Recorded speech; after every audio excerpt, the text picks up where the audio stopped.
Y no, y acá dentro en meditación hace mucho calor porque es un segundo piso, entonces el sol de todo el día da y calienta esto y no, más calor. Y acá en Palmira está haciendo mucho calor. Ay, no, ya estaba con el calor del Transmilenio.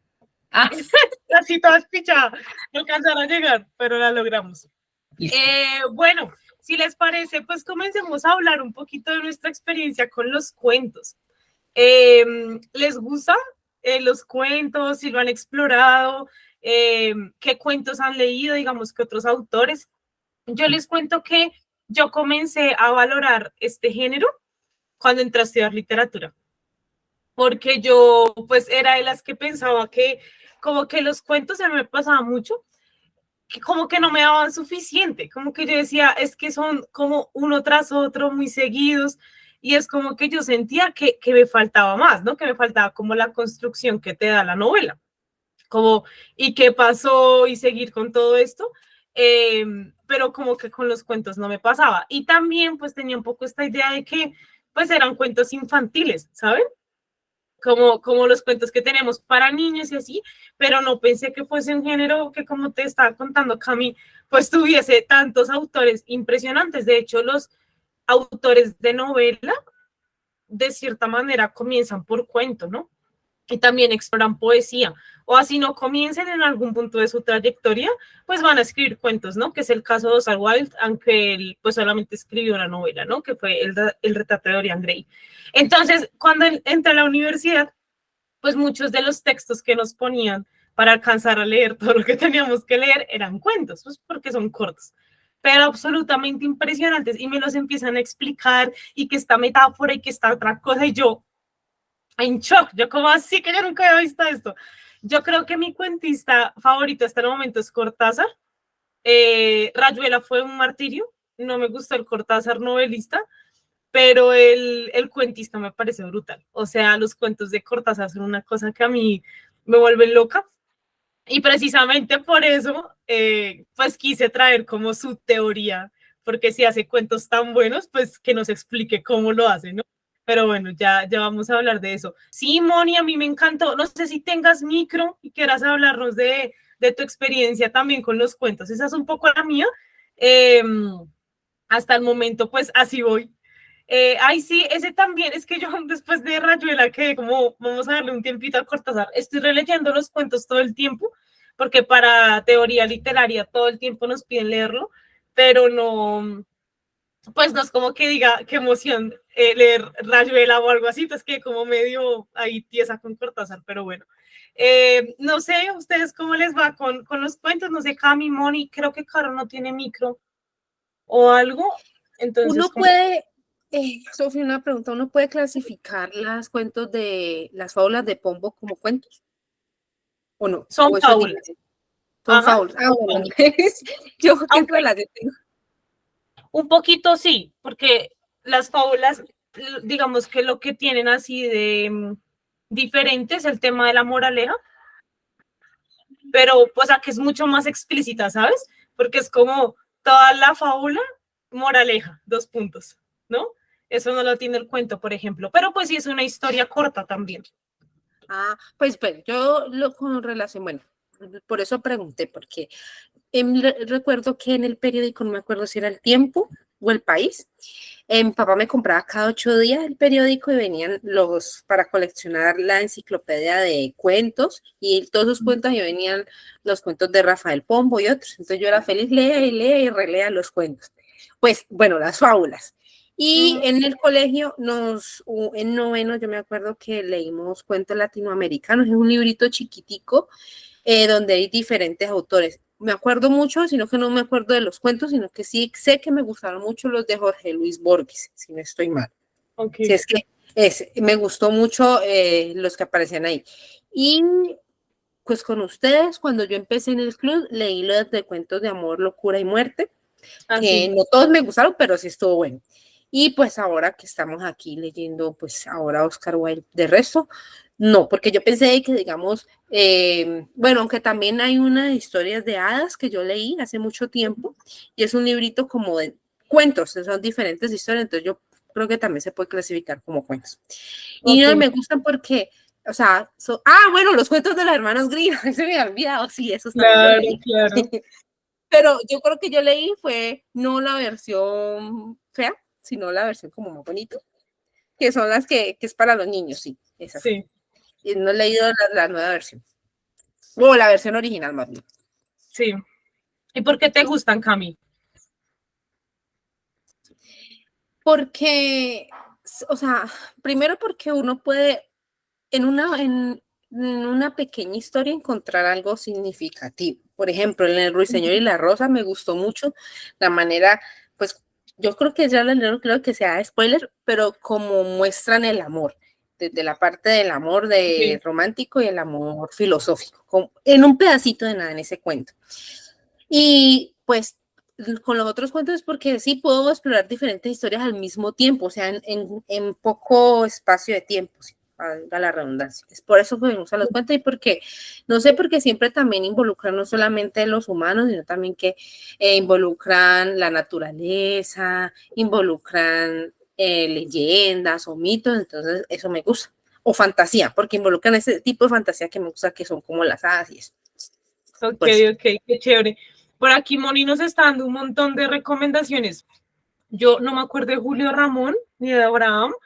Con César, es que yo leí poesía de él y no me gustó. Es como que nunca más exploré los cuentos. Pero no sé si tienes algún cuento favorito de César, Moni, que podamos leer. Porque la verdad ni siquiera no sabía que escribía cuento. También lo que te digo, me hicieron leer poesía de él y ay, no. Dije como, no me gustó. Entonces lo dejé ahí. Pero súper chévere, Moni. Paco Yunque, ok. Ah, bueno, por ejemplo, unos cuentos que me encantan son los del Llano en Llamas de Rulfo. Maravilloso, es maravilloso, los cuentos son increíbles. No, o sea, es que sí, o sea, lo que tú dices, Cami, cómo logran condensar un sentimiento. Y mira que cuando tú aprendes el oficio de escribir, yo no soy escritora y no creo que quiera hacerlo, no sé, bueno, pero pues digamos que en la carrera de literatura mucha gente sí le estudia porque quiere ser escritora, entonces nos dan clases de escritura y creación y así. Y, por ejemplo, un trabajo final que tuve fue escribir un cuento. Y es muy difícil, o sea, porque como que te extiendes en muchas vainas que no dices, esto no es importante, te dan 3, 4 páginas y es como, ¿no? Y sí es, o sea, sí es difícil como lograr condensar una idea, el efecto que cause, o sea, todo eso es muy difícil en un cuento. Eh, Cuando uno lo lee, uno cree que es sencillito, pero la verdad es que no. O sea, como que lograr eso en tan poco espacio es una cosa, o sea, tener como un uso de la lengua como muy puntual, como saber dónde vas a dar el giro, o a veces hay cuentos que tratan de nada, ¿no?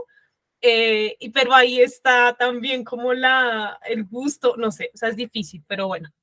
Entonces, acá dice Moni que su poesía es densa. Uy, sí, totalmente de acuerdo con César Vallejo. Estuvo difícil, me dieron a haber introducido por los cuentos también. Pero bueno, voy a compartirles acá mi pantalla, güey.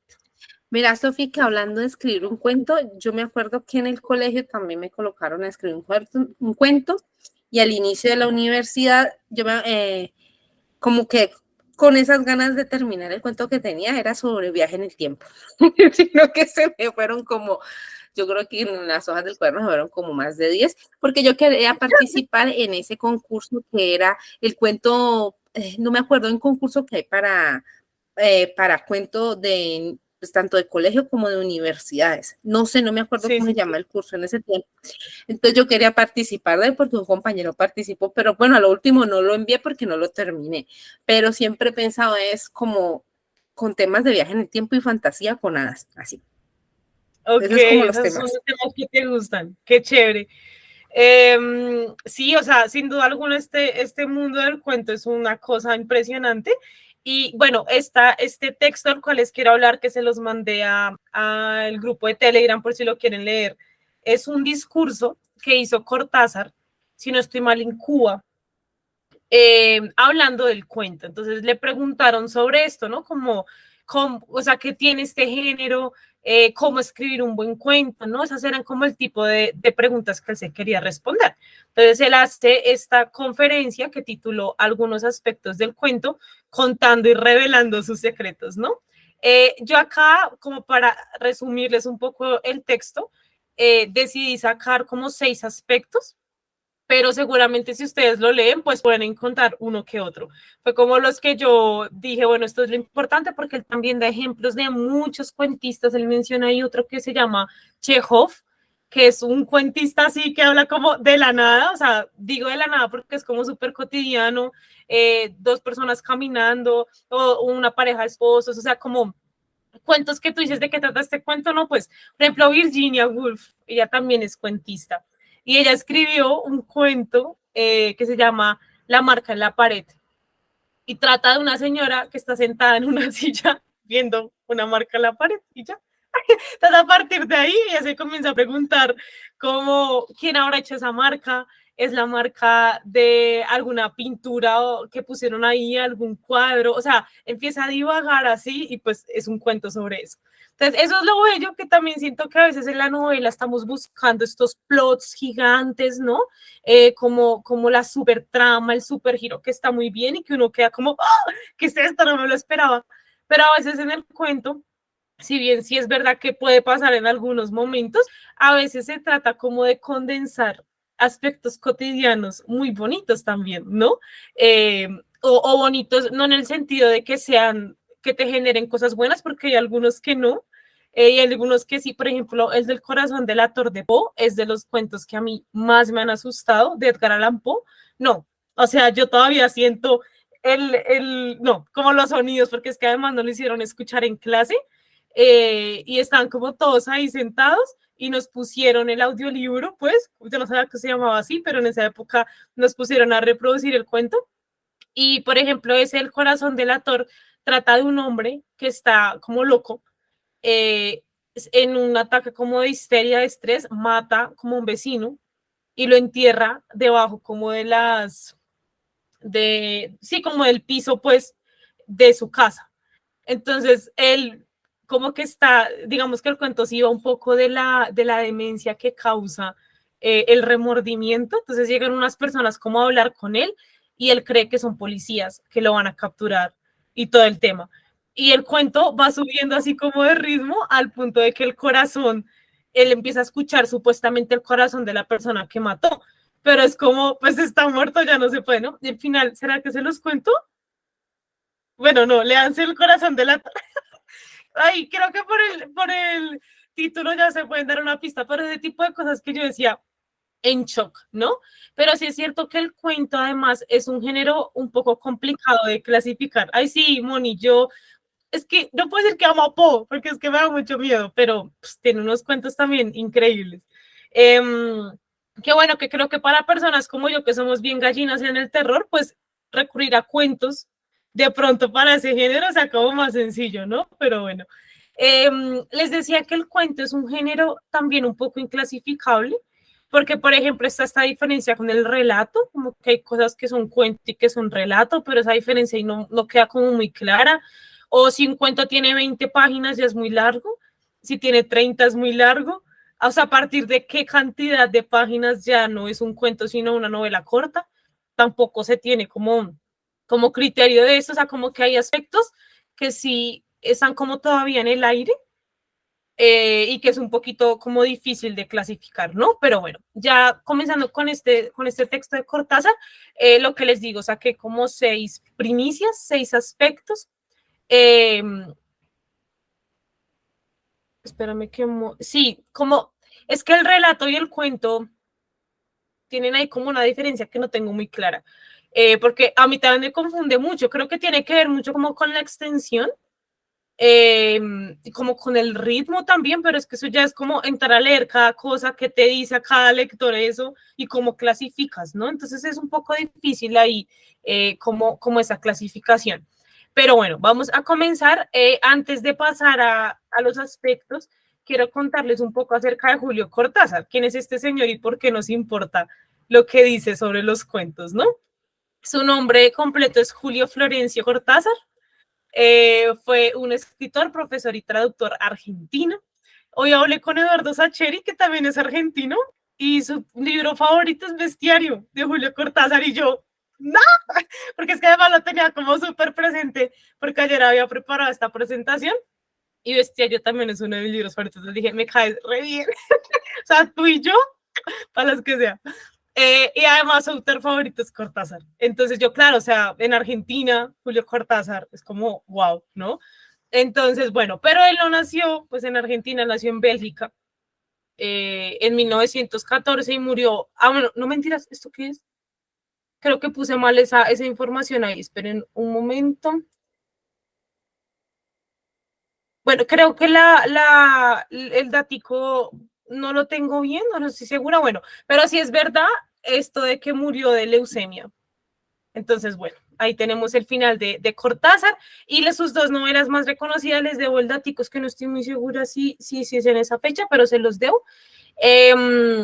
Pues sus dos, es como esta novela de Rayuela, ¿no? Que es como el coco de todo el mundo, ¿no? Que es como, ay, es que es una novela que no sé, que sí, que no. Bueno, yo en lo personal, y después de hablar con Eduardo Sacheri, siento que tengo una opinión respecto a eso, porque sí es una novela que me parece complicada como innecesariamente. Pero bueno, ese era Cortázar y ya vamos a ver un poco por qué pensaba así, ¿no? Mentí, estoy acá mirando lo del nacimiento y sí. Ah, bueno, ya sé qué es lo que pasa, ya me confundí, ya. Él nació en Bélgica en 1914 y murió en París en 1984 y él a lo largo como de su vida pudo tener diferentes nacionalidades. Por ejemplo, él se fue a París, tuvo la nacionalidad pues de francés como en un acto pues de rebeldía a lo que estaba pasando en Argentina, ¿no? Pero bueno, podemos profundizar como más en Cortázar si llegamos a leer Bestiario en algún momento, pero pues sí fue pues un man muy prosa, ¿no? Sobre todo pues lo que les digo de Bestiario, pues sí es una historia y sí son unos cuentos pues increíbles que además tienen que ver mucho también con Argentina y con París. Siento que estos son como dos escenarios súper importantes. Entonces, vamos a comenzar con los aspectos del cuento. Entonces, aquí tenemos uno que dice, no existen leyes para escribir un cuento, a lo sumo puntos de vista. Entonces, acá les tengo como una cita que dice, nadie puede pretender que los cuentos solo deban escribirse luego de conocer sus leyes. No hay tales leyes. A lo sumo, cabe hablar de puntos de vista de ciertas constantes que dan una estructura a este género tan poco encasillable, ¿no? Entonces, algo como lo que pues tenemos que partir es que no se puede como lo que yo les decía al inicio, ¿no? Como clasificar del todo, esto es un cuento, esto no es un cuento, qué temas tiene que tratar un cuento. Tenemos en la cabeza estos temas que mencionaba Cami, de la fantasía, de los cuentos de hadas, de los cuentos de los hermanos Grimm, que esos, o sea, podemos hablar de la historia del cuento también, que es una cosa fascinante. Pero, pues aquí lo que nos está diciendo Cortázar es que, pues no nos podemos dejar llevar como por algunas leyes, porque lo cierto es que es un género poco encasillable, ¿no? O sea, como que lo que yo les decía de la longitud, cuando un cuento es demasiado largo y cuando no, ¿quién define esto? ¿No? Es como un poco difícil y pues con esto parte Cortázar su discurso. Lo siguiente que dice, eso es algo muy importante y creo que quería como tocar precisamente este texto para como que tengamos herramientas a la hora de leer los cuentos de Oscar Wilde, ¿no? O sea, como que tengamos en la cabeza como estos aspectos, como los llama Cortázar, estos temas que podemos encontrar en un cuento para tú decir es bueno o es malo, ¿no? Que repito, o bueno, reitero como mi opinión respecto a esto, y es que un cuento puede ser bueno y no gustarte, ¿no? O sea, como que eso puede pasar porque vienen gustos, pero sí al menos que tengamos como claros ciertos conceptos que nos ayuden un poco como a interpretar también lo que estamos viendo, ¿no? Entonces, ese segundo aspecto dice que el cuento es una síntesis centrada en lo significativo de la historia. Entonces, no sé, Cami, si me puedes ayudar a leer la cita. Dice, una síntesis viviente, desde ahí, o digo, el cuentista sabe que no puede. Ajá, sí, desde el primero, desde el cuentista. Bueno, dice, el cuentista sabe que no puede proceder acumulativamente, que no tiene por aliado el tiempo. Su único recurso es trabajar en profundidad, verticalmente. Una síntesis viviente a la vez que una vida sintetizada. Algo así como un temblor de agua dentro de un cristal, una fugacidad en una permanencia. Cortázar escribe muy lindo, pero Rayuela, no mentiras. pero es muy bonito lo que está Yo diciendo tengo que aquí, ¿no? procesarlo. Vamos a analizar qué está diciendo acá, ¿no? Porque sobre todo la segunda frase es como esto de un temblor de agua dentro de un cristal, ¿no? ¿Qué tal esa metáfora? Como un vasito y ahí tiembla algo, ¿no? Ese es el cuento. O una fugacidad en una permanencia, ¿no? Que eso no tiene sentido porque lo fugaz es así, pero le está diciendo que permanece, ¿no? Es una cosa muy rara. Y esto donde dice es una síntesis viviente a la vez que una vida sintetizada, ¿no? Es como confuso esto que nos dice como de las metáforas, pero pues básicamente se resumen en esta segundo aspecto, que es que el cuento es una síntesis centrada en lo significativo de una historia, ¿no? O sea, todo lo que está en un cuento, en un buen cuento, tiene que estar ahí por una razón. O sea, una palabra tiene que estar ahí, una descripción tiene que estar ahí, un personaje tiene que estar ahí por una razón, porque es que tú no tienes espacio para poner cosas que no sirvan, ¿no? Por eso es que él habla acá de que no se puede proceder acumulativamente. O sea, en una novela, tú te esperas 100, 200 páginas a que no pase nada, ¿no? O sea, uno dice como, estoy esperando a ver cómo funciona esta novela, estoy mirando a ver, ¿no? Y uno lee 100 páginas y eso no puede pasar en un cuento. O sea, un cuento de 100 páginas ya no es un cuento, es una novela, ¿no? Entonces, por eso dice que no puede proceder acumulativamente. No hay manera de que el cuentista como que te esté construyendo algo así con la parsimonía y la tranquilidad que tiene una novela, porque es que no tienes espacio para hacerlo, ¿no? Aquí lo que dice Cortázar es no tiene por arriba el tiempo, ¿no? Porque cuando tú estás entrando y un lector de cuentos es un lector muy distinto a un lector de novela, porque tú bueno, esto es como otro tema, pero cada vez que uno entra a un libro, uno está haciendo un pacto ficcional con el escritor, ¿no? Y el pacto que yo hago como lectora-escritor es muy distinto al que hago con un novelista, al que hago con un cuentista. Yo al cuentista le estoy dando menos tiempo. Y cuando tú entras a un cuento, tú esperas que, como decía Camis, que son historias que puedo leer rápido, ¿no? Y son historias como que puedo ir avanzando. Y sí, o sea, se supone que esas son las expectativas que uno tiene respecto a un cuento y el autor, el cuentista, te tiene que dar eso, ¿no? Un poco. Que sí es cierto que hay cuentos, pues yo diría que un cuento de más de 30 páginas ya es demasiado largo. O sea, máximo 25, 28, ya. Como que ahí ya, de hecho, es muy, muy largo, ¿no? Pues porque Cortázar tiene cuentos de 2 páginas, que son increíbles. Entonces, como si se puede hacer esto, ¿no? O sea, como que no hay necesidad de explayarse tanto. Pero bueno, a esto se refiere este segundo aspecto, ¿no? Estamos concentrados, es una síntesis, es un resumen de lo significativo de una historia. No me interesa el personaje, de hecho en los cuentos hay muy pocos personajes, ¿no? Porque no me interesa la mamá, el papá, el abuelo, el tío. Me interesa el personaje central, lo significativo, ¿no? Lo otro me da para una novela, ¿no? Acá no tengo espacio. Entonces, para que lo tengamos en cuenta y revisemos un poco esto. O sea, como que cuando estemos leyendo el cuento, digamos, oiga, sí, como que todo está acá puesto por una razón. No pierde el tiempo en detalles que no son significativos. O vemos cuántos personajes tiene más o menos un cuento. Yo creo que más de 3 ya es mucho, ¿no?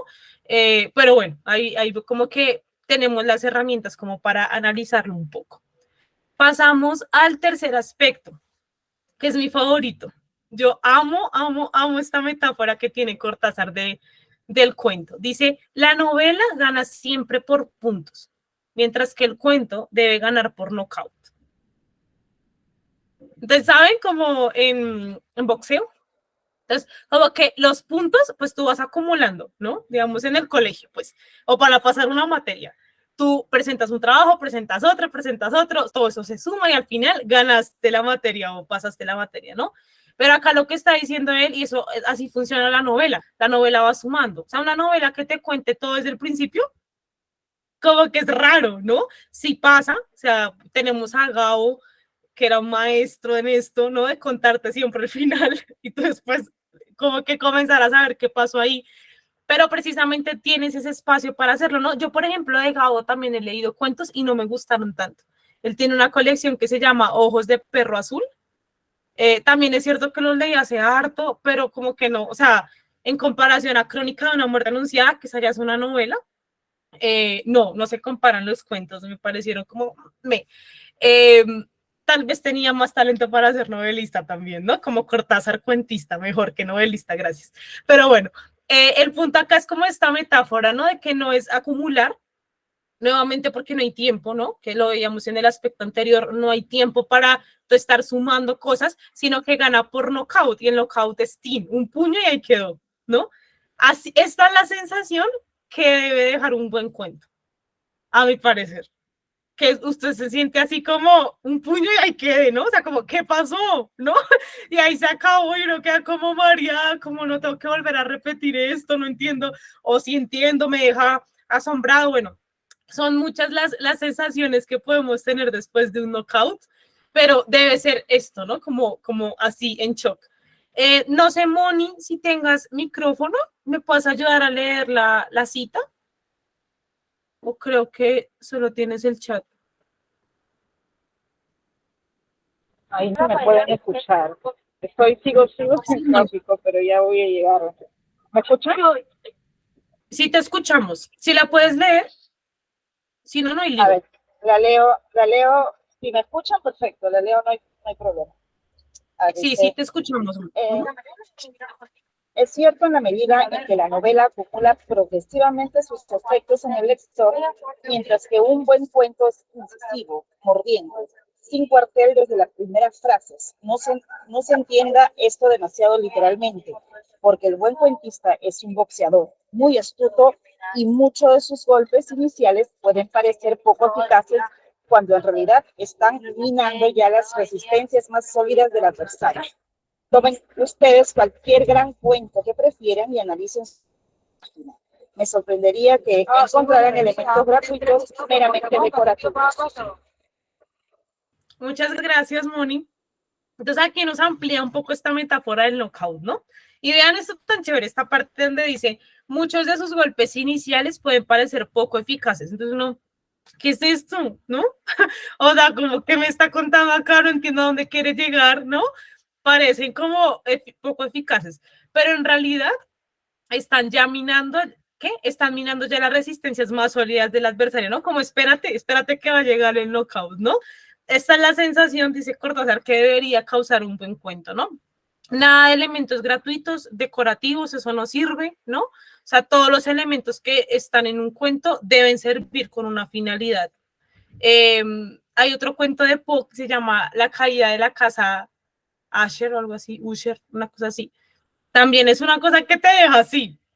O sea, como que uno sí, y yo leí muchos cuentos después, como antes y después de esta teoría, y como que sí, uno comienza a verlos distinto, ¿no? Porque es como, ¿si me está causando un knockout o no?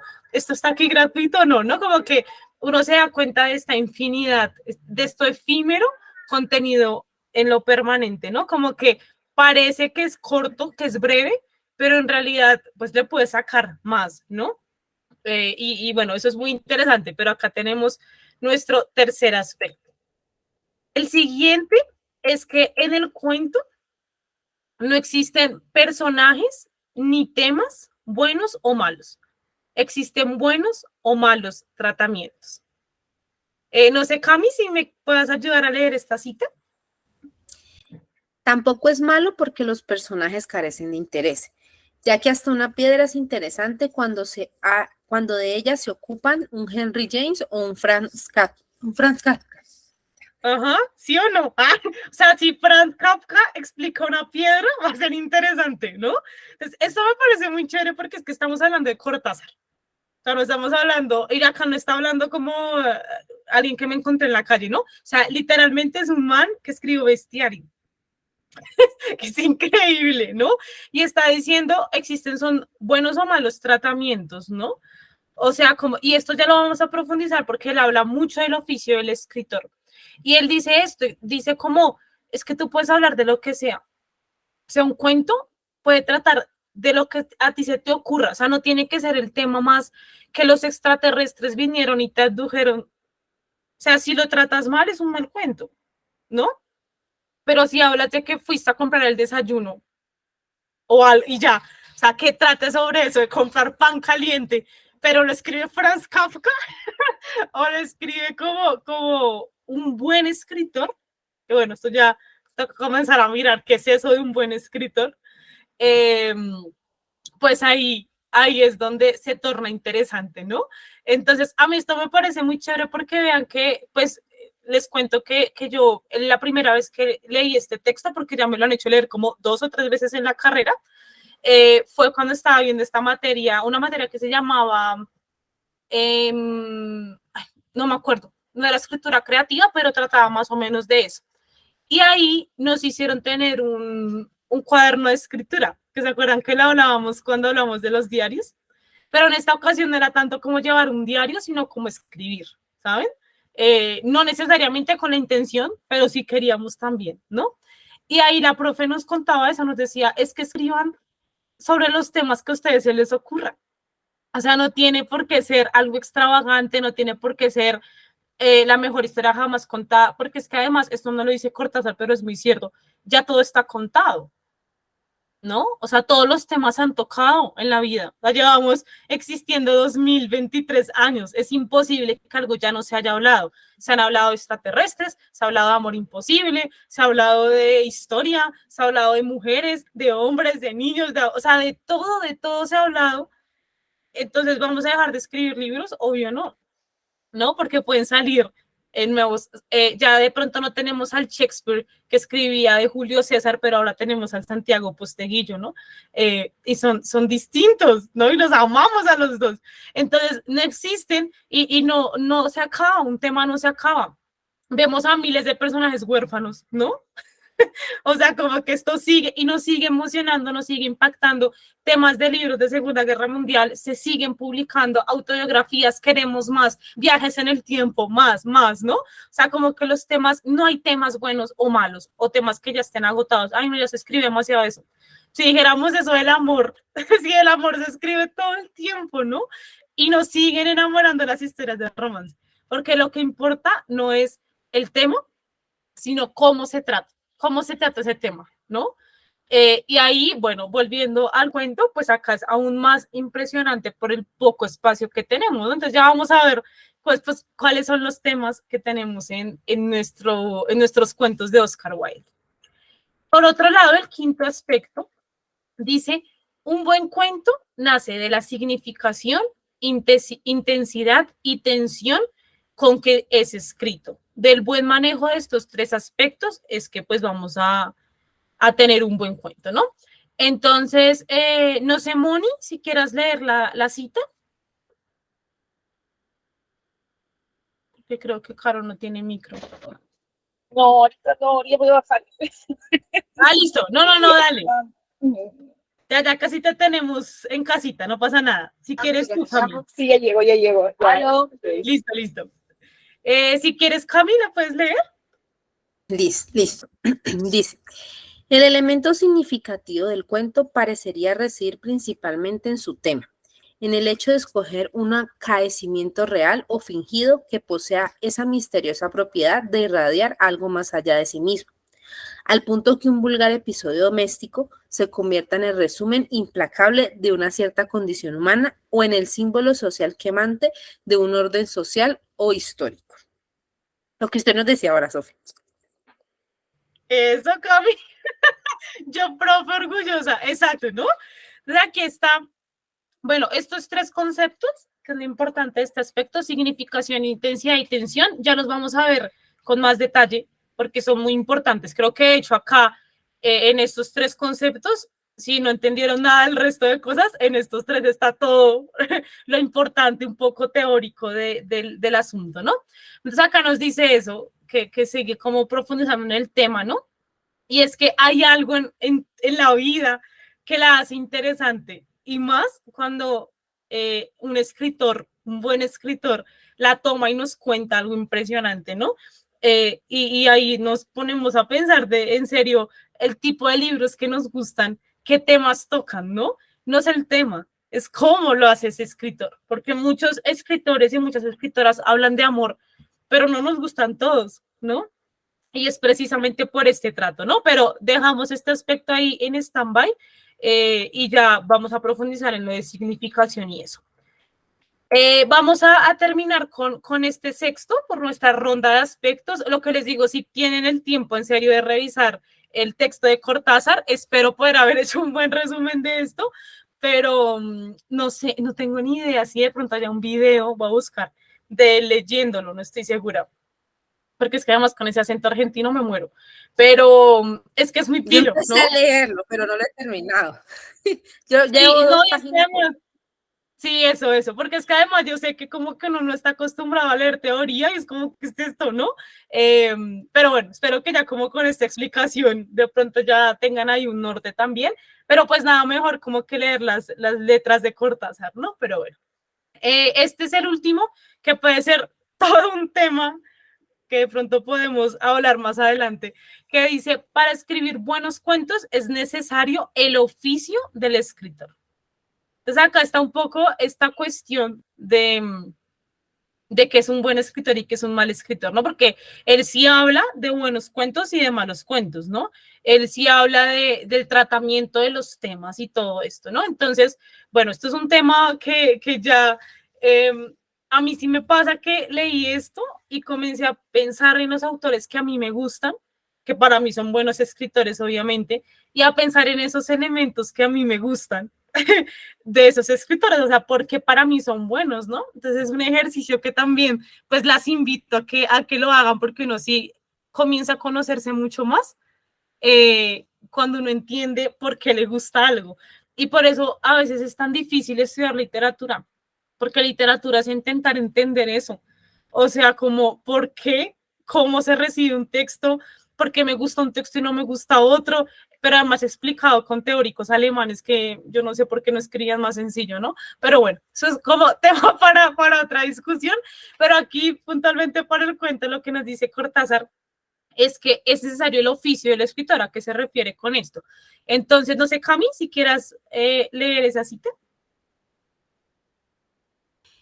Bueno, dice, para volver a crear en el lector esa conmoción que lo llevó a él a escribir el del cuento, es necesario un oficio de escritor y que ese oficio consiste, entre muchas otras cosas, en lograr ese clima propio de todo gran cuento, que obliga a seguir leyendo, que atrapa la atención, que aísla al lector de todo lo que lo rodea para después, terminado el cuento, volver a conectarlo con sus circunstancias de una manera nueva, enriquecida, más honda o más hermosa. Y la única forma en que puede conseguirse este secuestro momentáneo del lector es mediante un estilo basado en la intensidad y en la atención. Un estilo en que los elementos formales y expresivos se ajusten sin la menor concesión.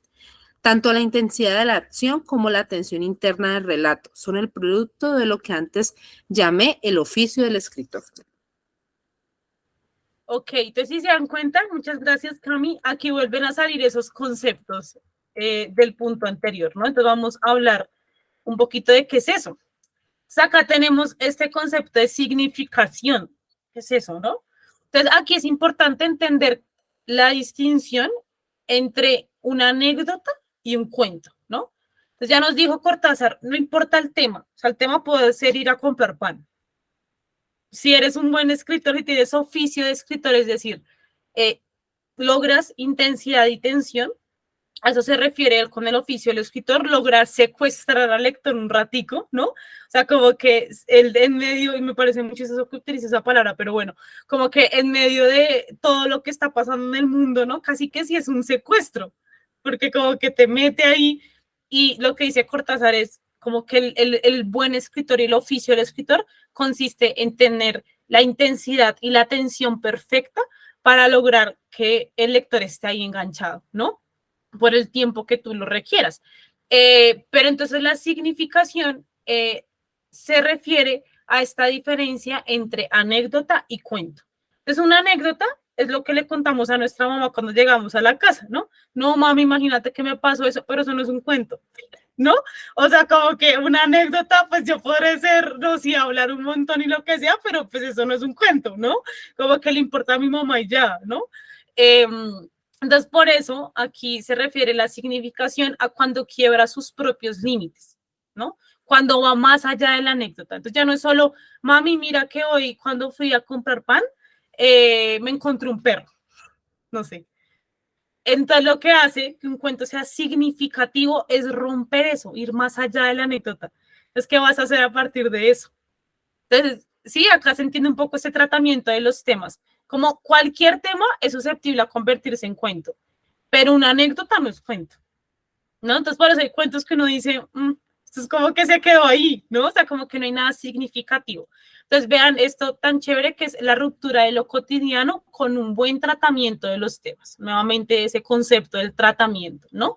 Y vean, y esto de la ruptura de lo cotidiano es muy interesante porque si se acuerdan, vimos, bueno, cuando las chicas que estuvieron en la del Arca del Zodiaco, que hablamos de fantasía, ahí hablábamos de la diferencia entre lo fantástico y lo maravilloso. Acá volvemos a sacar ese tema porque es muy importante, porque Cortázar habla de esta ruptura de lo cotidiano con lo fantástico. Entonces él dice que se pueden introducir estos elementos, o sea, que un cuento para que se convierta en anécdota, tiene que romper con lo cotidiano. ¿Y cómo rompo con lo cotidiano? Con aspectos fantásticos. Por ejemplo, y bueno, recordemos que la diferencia entre fantástico y maravilloso es que lo fantástico es una ruptura, ¿no? Es un mundo en el que escupir conejitos, como en un cuento de Cortázar, no es normal, ¿no? No le pasa a todo el mundo. Pero si estuviéramos en un mundo donde eso es normal, pues sería lo maravilloso, ¿no? O sea, no hay una ruptura, no pasa nada que en un mundo de fantasía haya un unicornio, haya un hada, no es normal. Entonces, si no hay una ruptura de lo cotidiano, es maravilloso, pero si hay una ruptura es lo fantástico, ¿no? Entonces, aquí lo que dice Cortázar es usen los aspectos fantásticos y los usa a la perfección. Entonces, por ahí les tengo dos ejemplos. Uno es este de Carta a una señorita en París, que tenemos como protagonista a un man. Es que además es muy chistoso porque él está súper preocupado porque la casa que le prestó una amiga en París está destruida porque es que él está que escupe y escupe conejitos, pero él nunca se pregunta por qué. Él solamente le está contando a ella la sensación que tiene cada vez que sale una pelusa acá y escupe el conejito y sale el conejito gris o blanco y es que ya son demasiados y yo no te quería dañar la casa, pero es que no dejaban de aparecer. No es normal, no todo el mundo escupe conejos, ¿no? Entonces, eso hace una cosa muy rara. El final de ese cuento también es una cosa muy rara, pero es uno de mis cuentos favoritos de él, es increíble.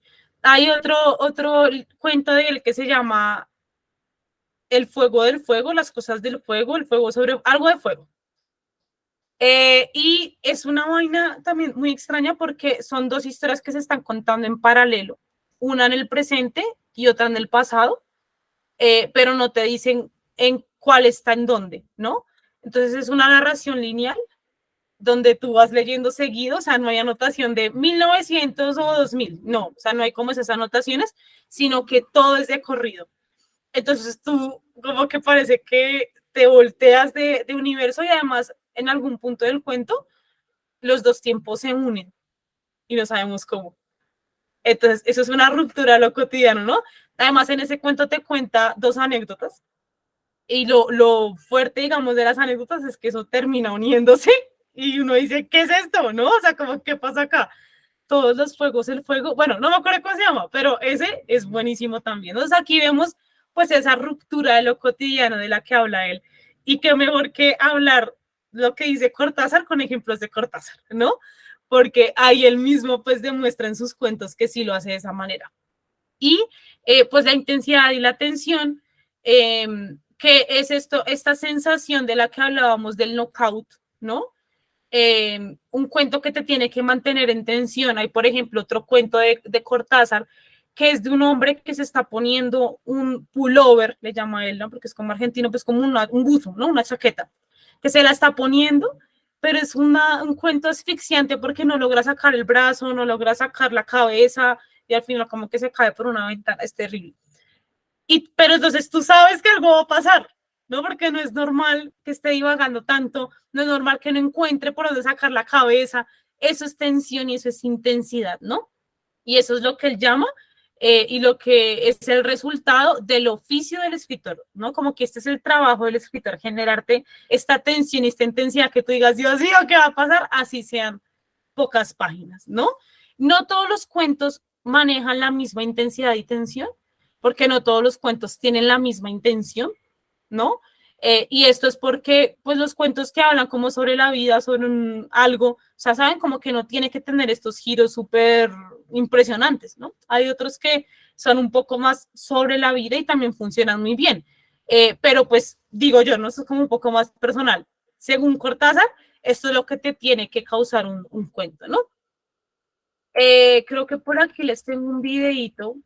Sí, vamos a ver este video de Cortázar, de una entrevista que le hicieron. Espero que se escuche bien. Esperen.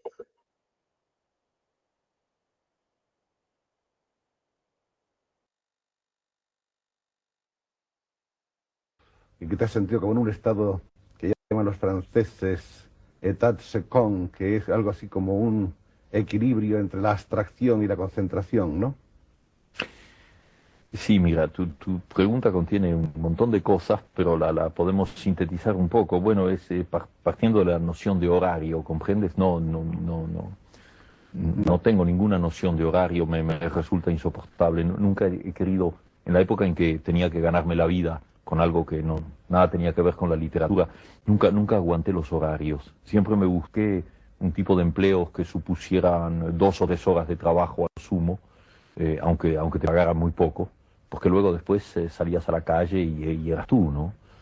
Entonces, en el trabajo literario es lo mismo. Yo no soy absolutamente nada disciplinado. Cuando estoy atrapado por un texto, tú ves, por ejemplo, en este momento hay un cuento que camina por algún lado, que empecé a sentir en Londres, donde estuve hace unos 15 días, y que ha continuado en París y que se vuelve obsesivo aquí en Madrid. Y entonces lo estoy escribiendo en diferentes pedazos de papel, entonces va saliendo así, sabes, por momentos, pero sin ninguna sujeción a horario, porque de alguna manera el cuento ya está escrito. Lo que necesita simplemente es convertirse en idioma, y ahí ese es mi trabajo, pero el cuento ya está escrito, no tengo ningún temor.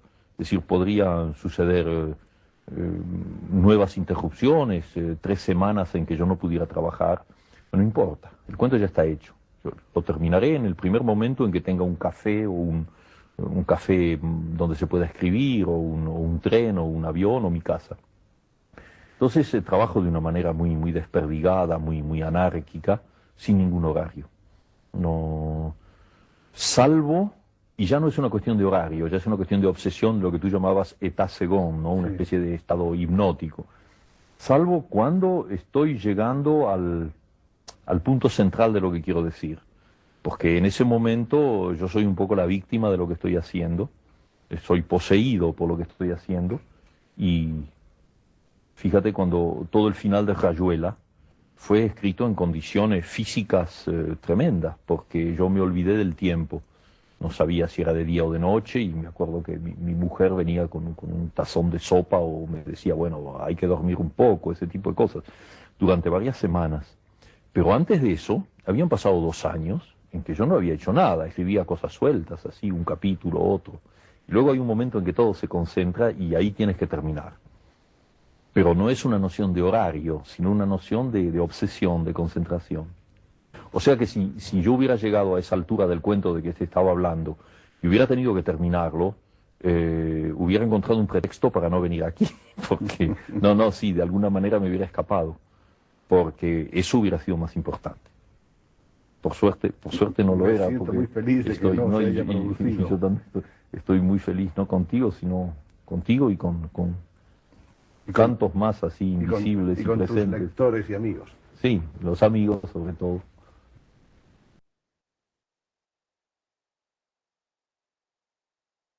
Raro. Pero no, a mí me gusta mucho, es como maneras también de ver la escritura, ¿no? Y vean tan bonito esto de que el cuento ya está en mí, ¿no? O sea, como que tengo que encontrar el espacio para escribirlo, pero ya el cuento está. Y pues es una manera también muy interesante de ver la literatura. No sé si Carlos Ruiz Zafón estaría muy de acuerdo con él, pero porque él sí decía como que se sentaba 6 horas al día a escribir. Y Cortázar dice como yo solamente escribo de un trabajo de 3 horas, ¿no? Como que no quería trabajar más, pero bueno, ese es el sueño también de todos, la verdad, pero bueno. Entonces ahí les dejo también el chismecito con Cortázar, y bueno, ahí terminamos nuestra presentación de los aspectos del cuento.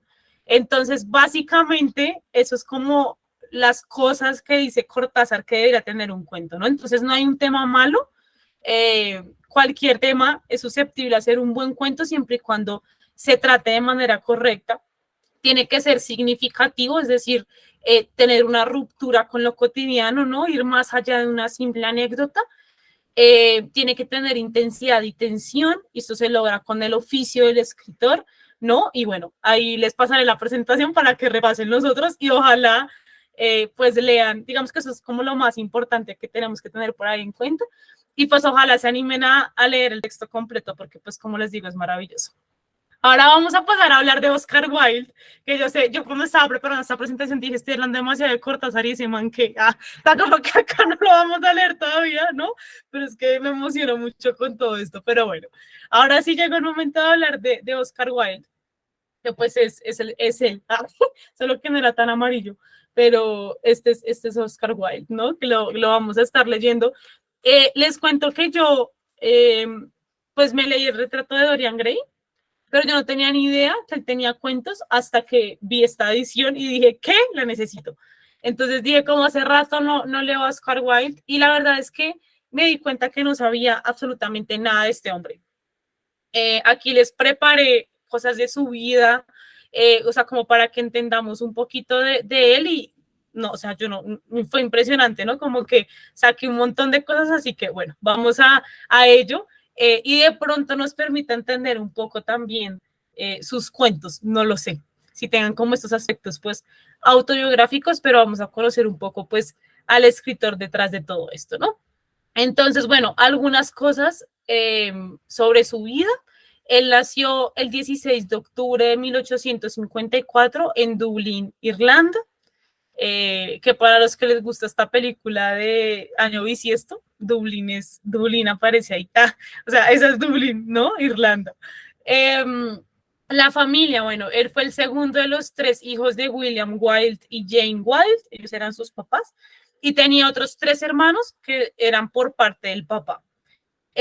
Yo diría que la vena artística de Oscar Wilde salió de su mamá, porque su mamá escribía poesía, y ella lo hacía bajo el seudónimo de Esperanza, así sin la E, así como comenzando con ese, y estaba pues en este movimiento de Young Ireland, como por mujeres escribiendo, y así, vean en 1848, ¿no? O sea, que es como que uno dice, ay, no, que las mujeres relegadas, no, hay mujeres que sí estaban haciendo cosas, incluso en 1848, y una de ellas era la mamá de Oscar Wilde, ¿no? Y pues bueno, ella era nacionalista irlandesa. Y su papá fue un célebre cirujano irlandés, escribió libros sobre arqueología irlandesa, folclore campesino, pero muy poco, digamos, pues literario, poesía y así. Este señor era un poquito complicado porque, de hecho, gracias a él como que hubo un desprestigio en la familia Wilde, porque encontraron unas grabaciones, una cosa así, de él inyectándole como un somnífero, una vaina así a una de sus pacientes para violarla. Entonces, eso fue tenaz. O sea, ese señor era como medio rarito también, ¿no? Pero bueno, como que esos son, no tenemos culpa de los papás que tenemos, ¿no? En estas 3 imágenes está Oscar Wilde, que ya sé que parece una niña, ¿no? Pero es él, es Oscar Wilde. Cami requiere esa persona, Oscar. Aquí tenemos a William, que es el papá, el médico así, y tenemos a Jane, que es la mamá. Entonces ahí están. Ahí está la familia, obviamente pues los hermanos, todo el tema, pero puse como fotos de ellos, porque también igual siento que fueron muy importantes, sobre todo la mamá, pues en su parte artística, ¿no? La educación que él tuvo fue que, bueno, básicamente hasta los 9 años estuvo educado en casa, donde un francés y una institutriz alemana en sus lenguas, ¿no? Entonces él aprendió francés y alemán, pues gracias a esas institutrices, y tenía conocimientos de griego e italiano. O sea, este tipo estaba más preparado que un yogur, ¿no? Sabía mucho de lengua. Ya después, esto fue hasta los 9 años, después asistió al Portora Royal School en el condado de Brooklyn, y cursó los estudios en la Trinity College de Dublín. Entonces ahí sí ya fue como, la verdad es que no era excesivamente buen estudiante, más que todo en letras, pero el resto era como, no me importa, ¿no? Como que muy como por pasar, no fue que fuese así un estudiante brillante, no. Sin embargo, ya después en la Universidad de Oxford destacó en el estudio de los clásicos y escribió poesía. De hecho, aquí sale su extenso poema Ravenna, que ganó un prestigioso premio en Newdigate en 1878. Entonces ya cuando se pudo dedicar como un poco a lo que él quería, que pasa mucho también, ¿no? Pues fue que comenzó a resaltar esta vena artística.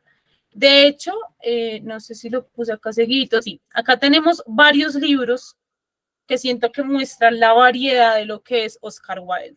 Entonces, lo primero que él publica, lo publica en 1881 y es un libro que se llama Poemas. Y también se va por el teatro, que es este que ustedes ven acá. Esta es una obra de teatro. Y se llama Vera o Los Nihilistas y la publica un año después, en 1882. Entonces, vean que la novela, que es, perdón, por lo que más es reconocido, pues fue lo último que escribió y de hecho lo poco que escribió fue novela. O sea, le escribió mucho más teatro, poesía y pues estos cuentos, ¿no? Pero bueno, lo más leído de él pues es la novela también. Entonces, bueno, por ejemplo, dato curioso, después de que publicó Poemas en 1881, él realizó una gira por Estados Unidos donde dio como 150 conferencias como en 9 meses, o sea, una vaina así frenética, ¿no? Además, él dirigió esta revista que creo que sí, esta, que se llama The Woman's World, editada por Oscar Wilde, como ven ahí, y pues yo siento que esto es súper influencia de la mamá, ¿no? Ahí pues él editaba, tenía obviamente una marcada tendencia feminista y también tiene este otro texto que se llama El alma del hombre bajo el socialismo, que pues claramente habla de este movimiento político. Entonces lo vemos como metido en todas las esferas sociales, ¿no? La gente lo quería mucho porque era muy carismático. Sus obras de teatro además eran también como que muy llamativas, hay muchas anécdotas de la gente como queriéndolo mucho, ¿no? O sea, se volvió como una celebridad y ya vamos a ver pues cuando ocurre la caída, porque desafortunadamente sí pasa. Por otro lado, bueno, aquí más o menos, creo que sí lo tengo acá, sale pues uno de los cuentos que vamos a leer hoy, de hecho, El Príncipe Feliz, ¿no? Que pues esta es una historia pues fantástica que escribió para sus hijos. Entonces, pues bueno, ahí hay otros cuentos como El crimen de Lord Arthur Saville y pues ahí aparece la novela creo que no tengo acá, así, en 1891 publicó su única novela, esa fue la única novela que él publicó, que fue El retrato de Dorian Gray. También siguió escribiendo teatro, escribió 4 comedias más, o sea, este man escribió muchísimo, además de géneros como muy variados y poco esperados, ¿no? Vean, cuento, poesía, teatro. Entonces, pues muy interesante por ese lado. Ya en los aspectos, digamos, más personales. Bueno, sí, quería hablarles de estos conceptos que son como movimientos literarios, porque él fue el representante de estos movimientos. Entonces tenemos el esteticismo y el decadentismo. Sí, pues bueno, yo no he leído teatro ni así, pero sí se representaban sus obras y la gente, lo que te digo, lo aclamaba, ¿no? Era como, ¿quién es el director de esto? Y el rey, ¡ay! ¿No? Como súper emocionado salía y decía, ustedes tienen demasiado buen gusto por estar acá, ¿no? O sea, el carisma que él tenía, la gente, yes, pero ya vamos a ver porque cae en el olvido también. Esta foto que ven acá en blanco y negro es él, es una pintura que hacen de él y que tiene que ver mucho con el esteticismo, que, bueno, la definición de estos movimientos, creo que acá lo puse al revés, porque en realidad está el decadentismo como movimiento y el esteticismo forma parte de, pero bueno, como que igual los conceptos que manejan es como una ruptura en el arte, ¿no? Entonces dice, hacer el arte es la razón de la vida, lo que sería más lejos de donde nuestros modernistas llegaron. El arte no debe estar al servicio de otra cosa que el arte mismo. No debe convertirse en instrumento para otros fines, ¿no? Entonces, concentrados en sus obras, en lo que tenían ahí, ¿no?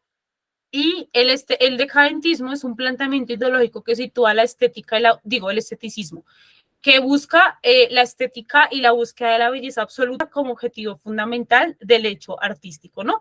Pues acá entran muchas preguntas de qué es bello, qué no es bello, ¿no? Pero bueno, esto es muy importante porque, por ejemplo, el esteticismo tenía como una oposición a los valores culturales burgueses, ¿no? Esto fue muy importante. Y una de las obras más conocidas que se encuentran en esta línea de ir en contra de estos valores burgueses es precisamente el retrato de Dorian Gray. Entonces, por eso es que, pues, Oscar Wilde es tan importante como en estos movimientos, ¿no? Entonces, sí, pues básicamente tenemos como estos dos movimientos literarios de los que Oscar Wilde también forma parte, fundamental, considerando pues que sus obras se sitúan como una de las más importantes ahí, ¿no? Ahora sí vamos con el chisme de su vida. Decidí titular esta parte de la vida de Oscar como Oscar Wilde y el amor, porque eran muchas parejas. Acá hay chisme, vean, por ejemplo, bueno, su esposa oficial fue Constance Lloyd, con ella tuvo 2 hijos, tuvo a Cyril y a Vivian, que fue a los que les escribió, por ejemplo, El Príncipe Feliz, ¿se llama? Bueno, ese. Y aquí vemos una fotico de ellos. Ahí la familia feliz está solamente con Cyril. Y con Constance. Entonces, esa era como su familia oficial, pero la verdad es que Oscar Wilde nunca fue un hombre de familia. De hecho, pues él se casa con ella porque pues era una mujer irlandesa muy rica. Constance, si no estoy mal, era como hija de un parlamentario, alguien que está en la política, pero se casa con Constance y después se dedica exclusivamente a la literatura, ¿no?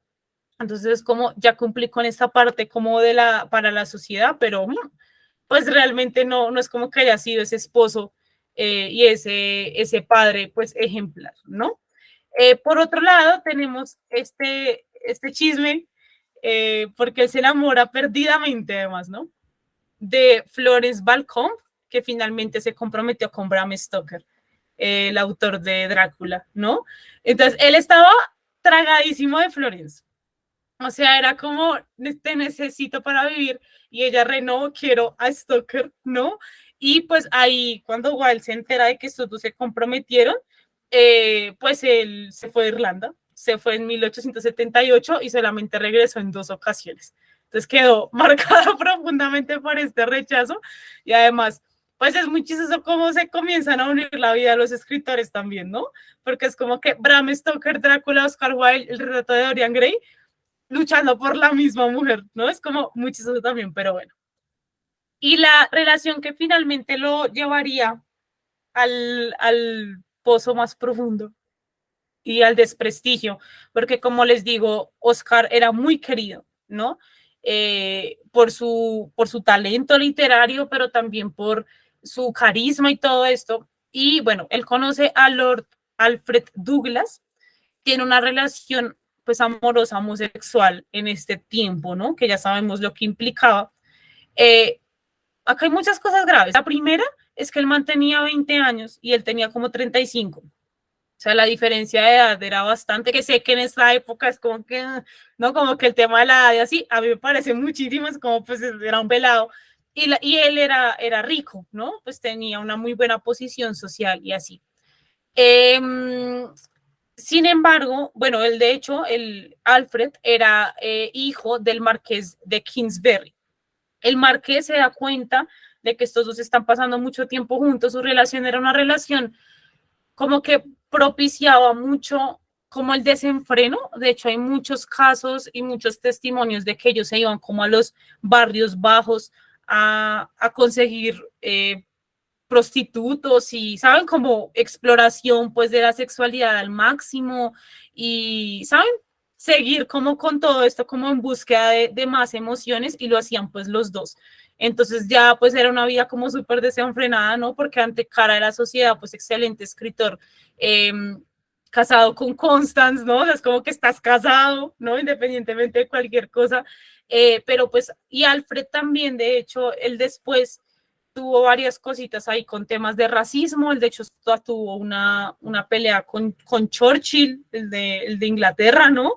O sea, este tipo también era como medio así como revolucionario, y pues sería esta relación, lo que les digo, que comenzaría la caída de Oscar Wilde. Creo, si no estoy mal, que acá les dejé un video, que me parece, sí.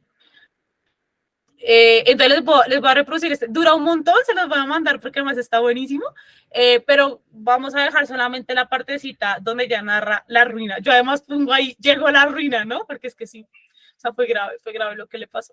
Entonces vamos a ver este pedacito.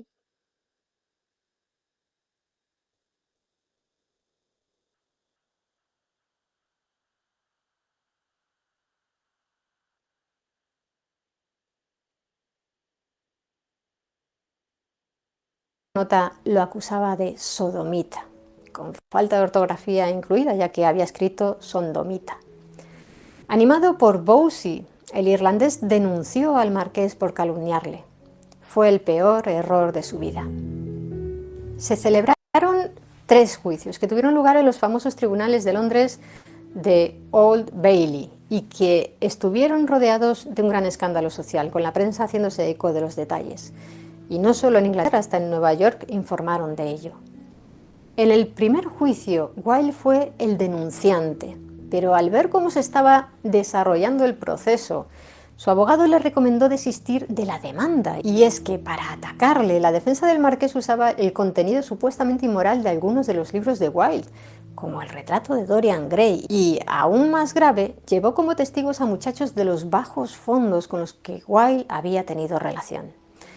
El abogado de este finalmente retiró la acusación. Así, Queensberry fue absuelto y, por desgracia, entró en escena la oficina del fiscal general. Y a ese primer juicio le siguieron la detención y el procesamiento del propio Wilde. En el segundo juicio, este ya con Oscar como acusado, el jurado no llegó a ponerse de acuerdo. En el tercero y último, le condenaron a 2 años de trabajos forzados por los cargos de conducta indecente y sodomía. El dublinés tenía 41 años. En 1896, Wilde recibió la noticia, mientras cumplía condena en la cárcel de Reading, del fallecimiento de su adorada madre, Jane.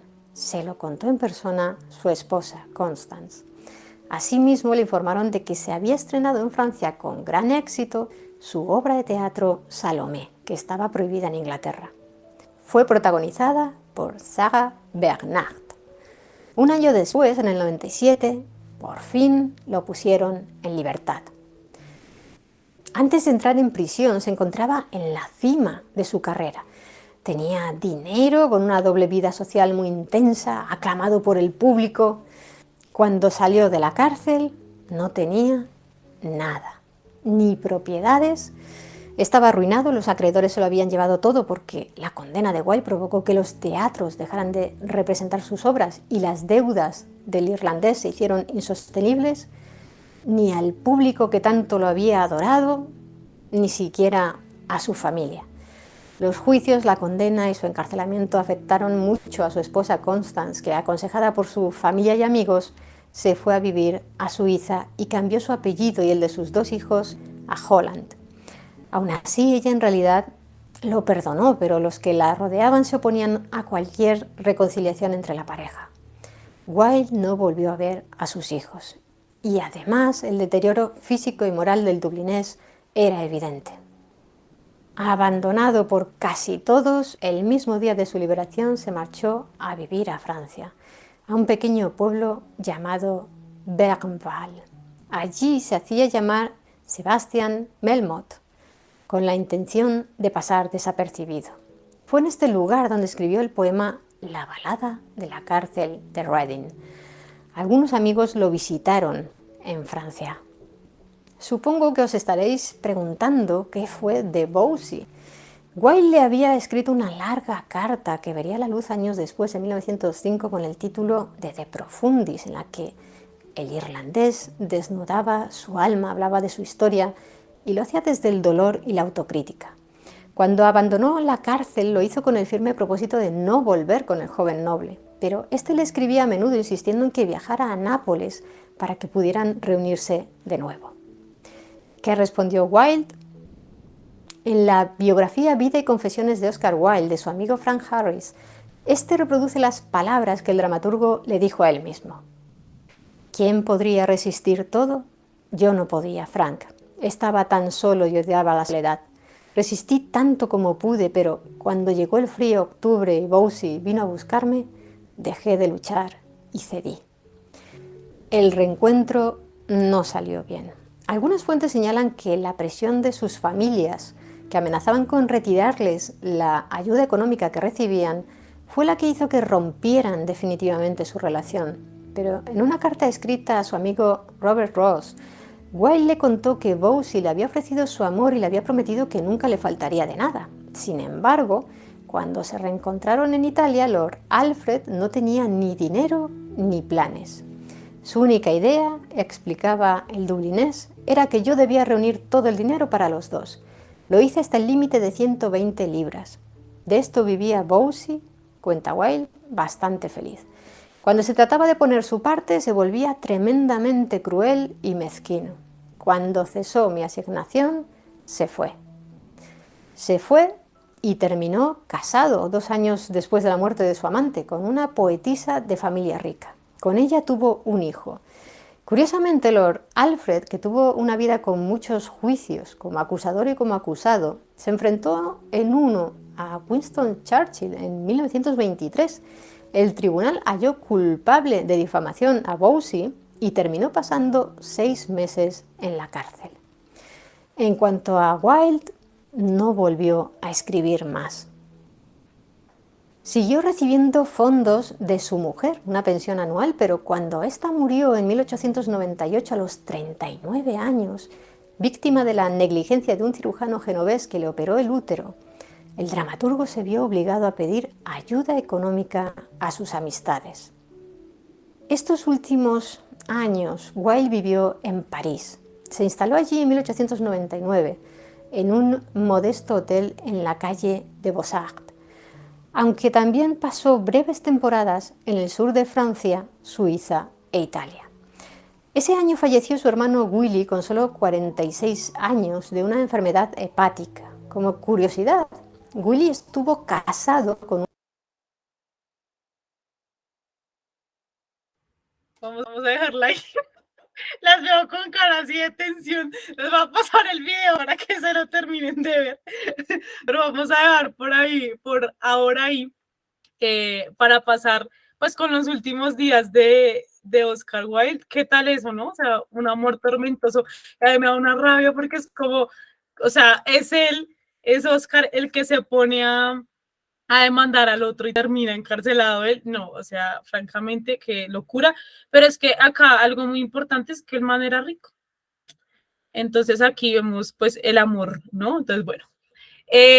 Aquí están los últimos años de Oscar Wilde. Esa foto me parece preciosa de él, porque si se acuerdan, la que vimos del decadentismo, era como la vieja así echada, así mamá, y él está muy parecido, aunque bueno, como con una mejor pose ahí, ¿no? Entonces él pasó el resto de su vida en París bajo el nombre falso de Sebastián Melmoth. Se convirtió al catolicismo poco antes de morir de meningitis el 30 de noviembre de 1900 en el Hotel Dallas, número 13 de la Rue de Beaux-Arts de París. Se convirtió al catolicismo, no entiendo ese giro. Ese es un giro de trama en la historia de Oscar Wilde, pero así pasó. Y vean la tumba de Oscar. O sea, tocó hacer toda una diapositiva para la tumba. Esperen que no aparecieron las imágenes. Ya. Ahí está. Resulta que, falta la otra. Resulta que todo el mundo, o sea, yo no sé, estoy como buscando la razón de esta tradición de que iban, sobre todo mujeres, a darle besos como a la tumba de Oscar Wilde.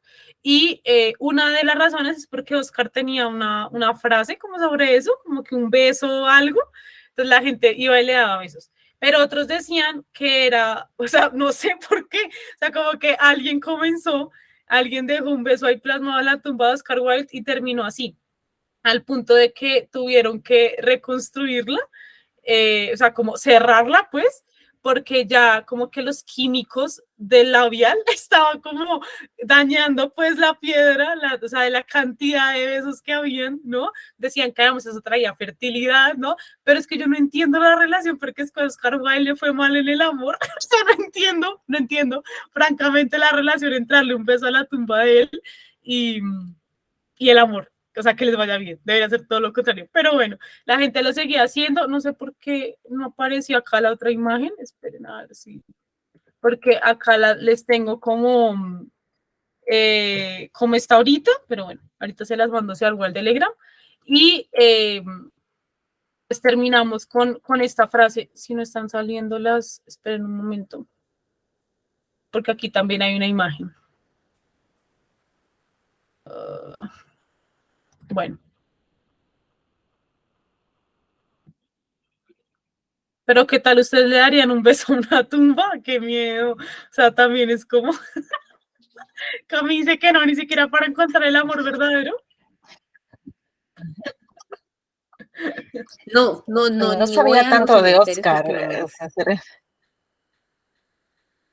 Pero yo creo que Sí, es mira como qué emoción él le ha pasó sido, eso. o sea, toda su obra, toda su todo su arte lo dedica a la belleza y al amor, pues, ¿no? Por eso es que siento que la gente quiere hacerle una especie de homenaje, no sé si con una especie de superstición, no lo sé, me parece súper raro también, pero de todos modos, sí creo que hay una fuerte relación entre Wilde, la belleza y el amor. ¿No? O sea, sí, de lo poco que he leído, porque no he leído todo, ahora como que estoy empezando a leer, ¿no? Entonces, de lo poco leído sí siento que hay mucha belleza y siento que el beso o los labios reflejan esa belleza de la persona o del ser humano, no sé, tratando de buscar una explicación. Sí, pero está buenísima esa, Moni. Es que, ¿sabes qué pasa con mi relación con Oscar? Que tengo como súper presente el retrato de Dorian Gray, sobre todo este personaje que hablaba terrible de las mujeres, de todo el mundo. Entonces, como que en mi cabeza, claro, tampoco, o sea, no he leído nada, o sea, como que yo investigando decía como es que hay teatro y poesía, ¿no? O sea, es verdad que Oscar tiene muchas más cosas, entonces esta explicación la compro. Esa va a ser, esa es la definitiva a por qué la gente besaba a Oscar Wilde. Bueno, no me cargaron las imágenes, pero bueno, igual ahorita les comparto la presentación. ¿Querías decir algo, Moni? No. ¿No? Listo. Entonces, bueno, ya para terminar, bueno, ahí está la presentación de Oscar. ¿Qué te pareció, Cami? Me gustó mucho porque no conocía la vida de él. No conocía tampoco que tenía pues esa parte de poesía ni de teatro. O sea, me impresionó porque pues lo veo desde el punto de que fue pues se puede decir que fue un artista que abarcó varios géneros. Entonces Claro. no solamente se fue por el cuento, sino que pues su novela y también la poesía y el teatro. Y también me dejó sorprendida la vida de él, el chisme me dejó sorprendida porque, o sea, yo decía, tanto éxito con el que empezó y cómo terminó al final, o sea, es triste ver esa final de la vida de él porque no tenía nada, y de pronto puede ser que por pequeñas decisiones que tomó en algún momento y que luego se volvieron en grandes sucesos, lo llevaron a eso. Entonces ahí se ve también como las consecuencias en la vida profesional y también y que influye mucho también en la vida personal, lo que se hace en un determinado momento, no sé si se puede decir de que fue locura, pero aunque pues ahí también muestran de que él sí amó a ese conde, pero pues no sé. Eso me dejó sorprendida cómo terminó, pero también me dejó sorprendida ver su versatilidad con respecto a la literatura. Sí, total, o sea, sí era un excelente escritor también, ¿no? Y vamos a leerlo, aprovechando que pues tenemos acá sus cuentos. La idea es que leamos juntas El Príncipe Feliz, que es el que tengo yo en esta edición. No sé si todas tenemos la misma, pero bueno, voy a leer como hasta que me canse y sigue Cami y después va Moni para terminar el cuento. Entonces, espérame. No, me pasé ya.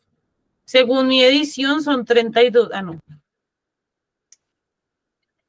Son 22 páginas. O menos, porque vas de las 7, pero bueno. Vamos a leer. Entonces dice, el príncipe feliz. Dominando la ciudad, sobre una alta columna, se alzaba la estatua del príncipe feliz. Estaba sobredorada con láminas delgadas de oro fino. Por ojos tenía 2 brillantes zafiros y ardía un gran rubí en la empuñadura de su espada. Verdaderamente era muy admirado. Es tan bello como una veleta, observó uno de los concejales que quería adquirir fama de tener gustos artísticos.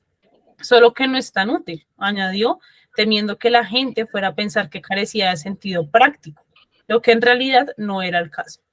¿Por qué no te pareces al príncipe feliz?, preguntó una madre sensata a un niño que lloraba porque quería la luna. Al príncipe feliz nunca se le ocurriría llorar por nada.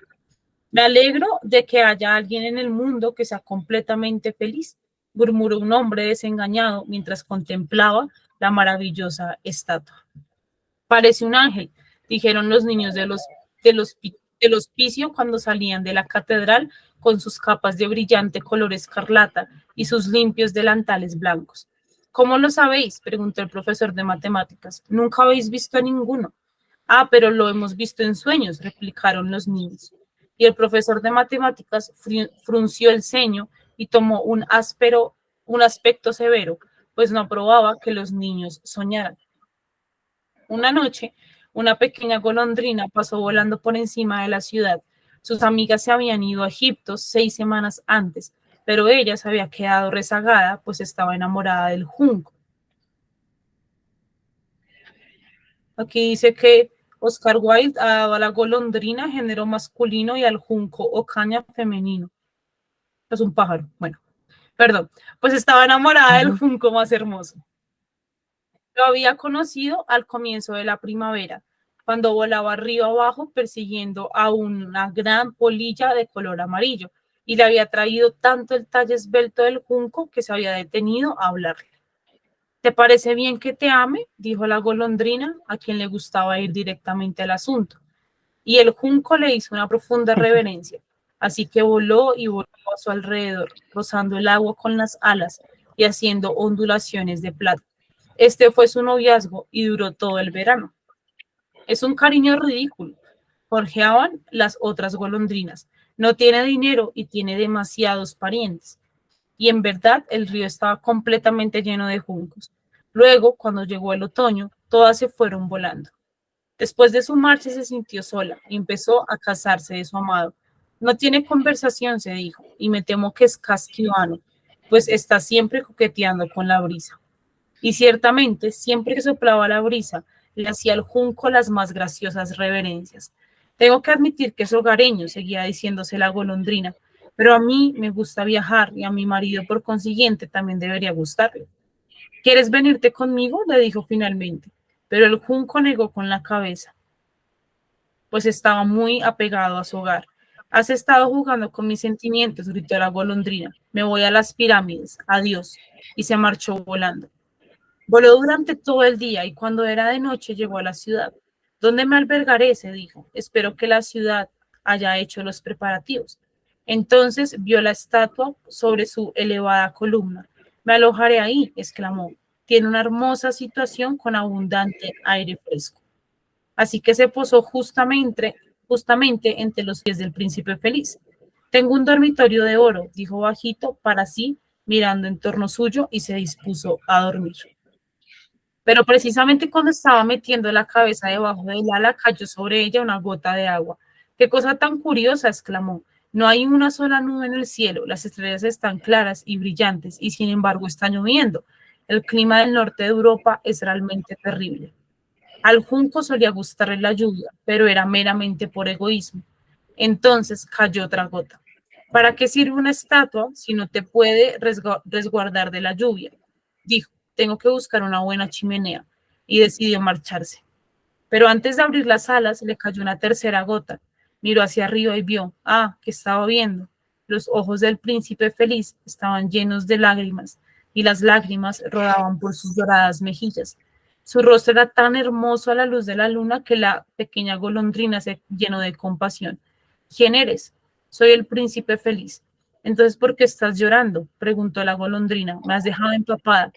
Cuando yo vivía y tenía un corazón humano, respondió la estatua, no sabía lo que era el llanto, pues habitaba en el palacio de Sanssouci, que es el palacio de la despreocupación, donde el dolor no se le permite entrar.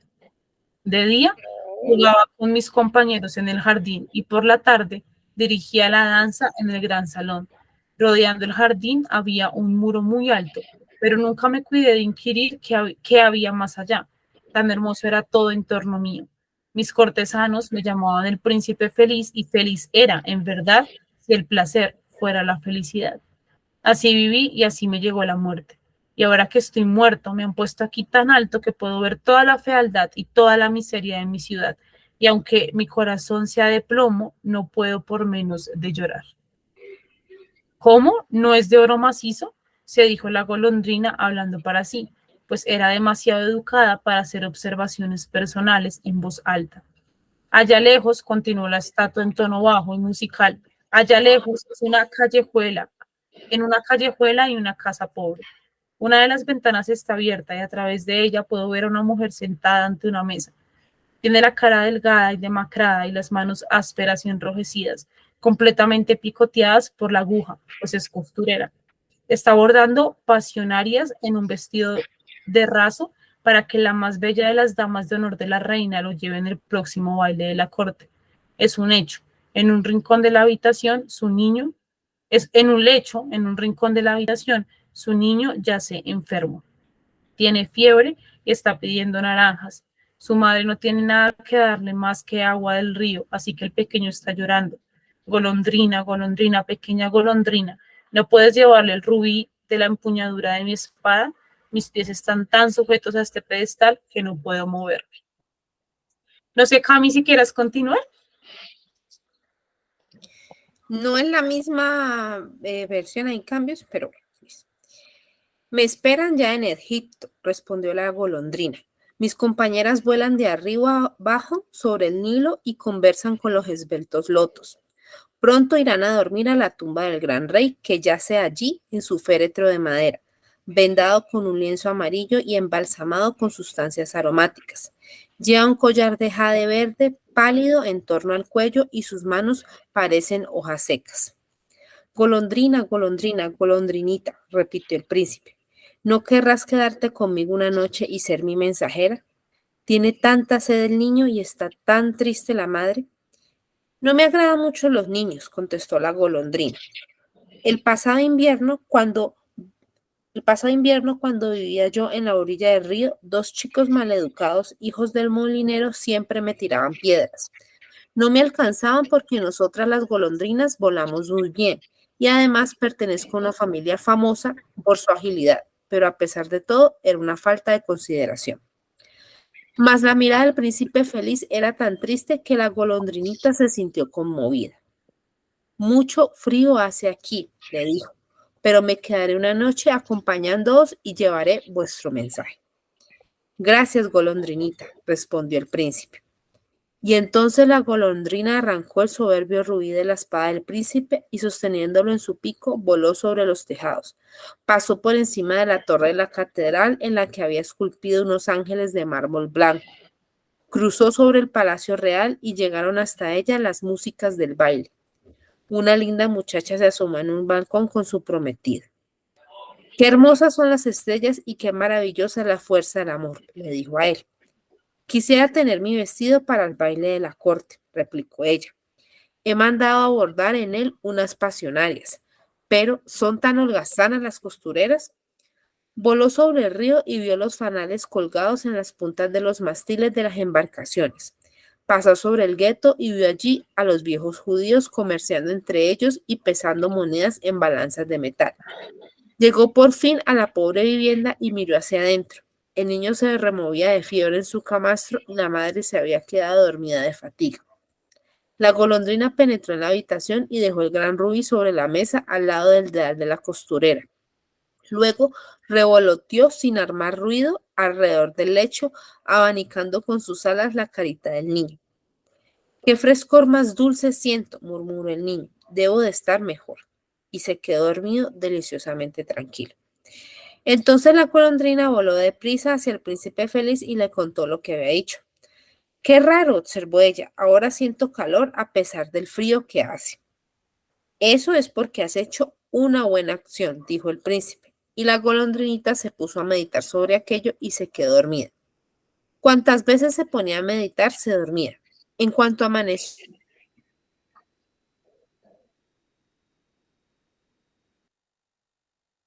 Cami, cerraste tu micro.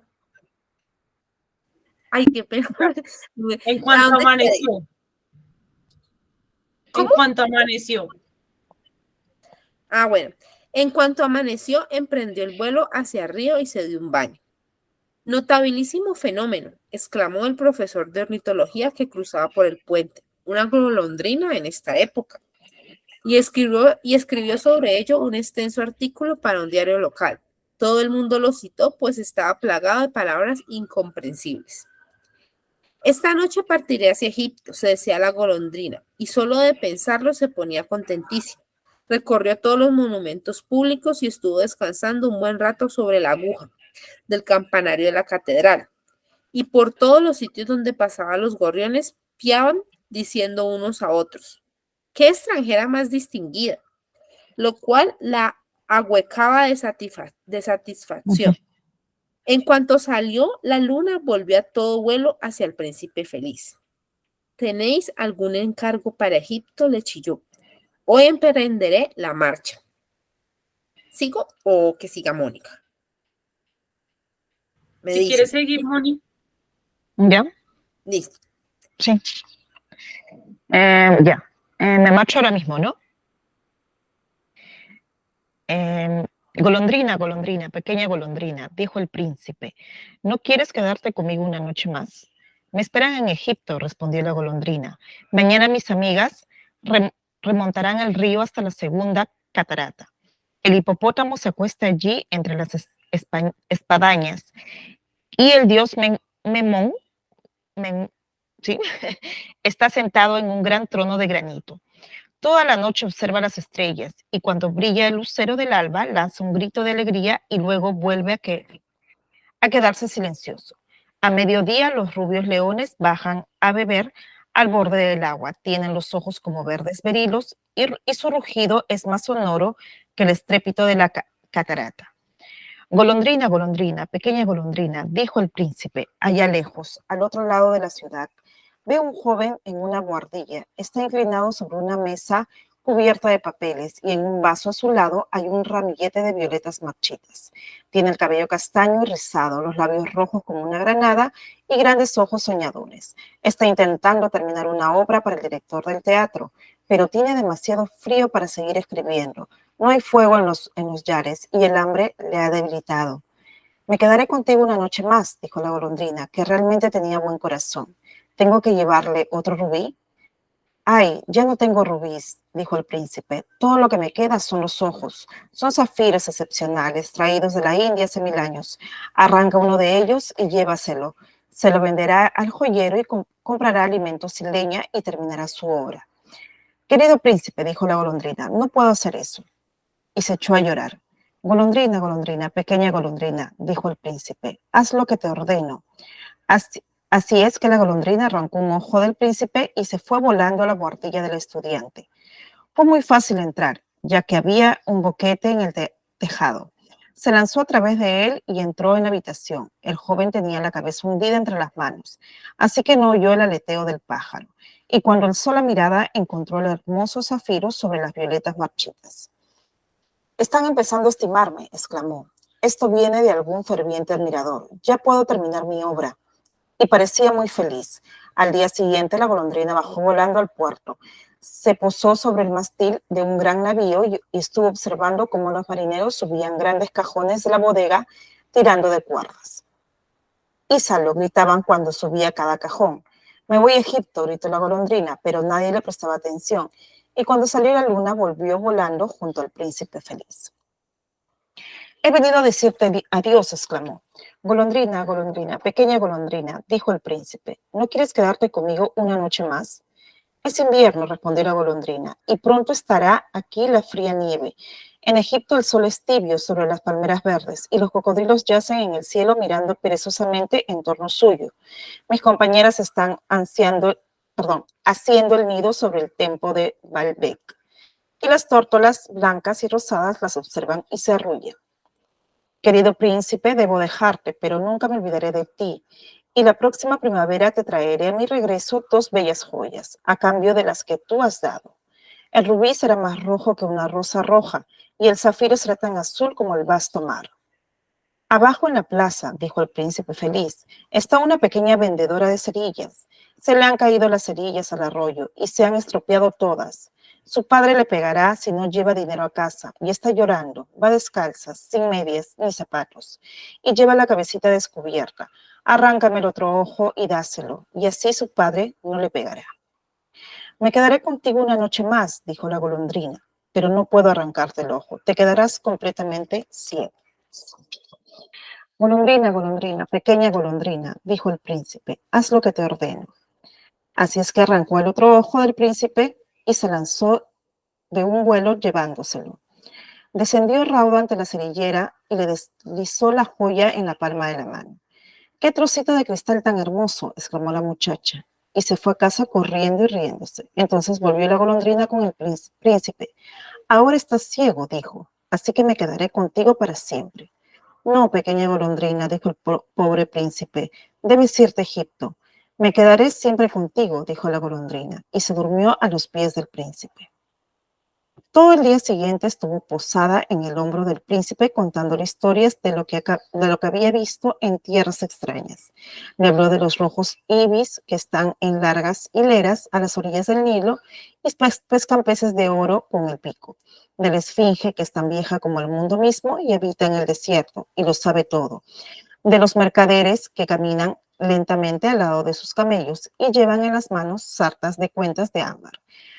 Del rey de las montañas de la luna, que es tan negro como el ébano y que adora a un enorme cristal. De la gran serpiente verde que duerme en una palmera y tiene 20 sacerdotes para alimentarla con pasteles de miel. De los pigmeos que navegan en un gran lago sobre grandes hojas planas y están siempre en guerra con las mariposas. Querida golondrina, dijo el príncipe, me estás contando cosas maravillosas, pero más admirable que ninguna otra cosa es el sufrimiento de los seres humanos. No hay ningún misterio tan grande como la miseria. Ya. Vuela sobre la ciudad, pequeña golondrina, y cuéntame lo que veas en ella. Así es que la golondrina voló sobre la ciudad y vio a los ricos pasándoselo bien en sus casas hermosas, mientras que los mendigos estaban sentados a las puertas. Voló por las callejuelas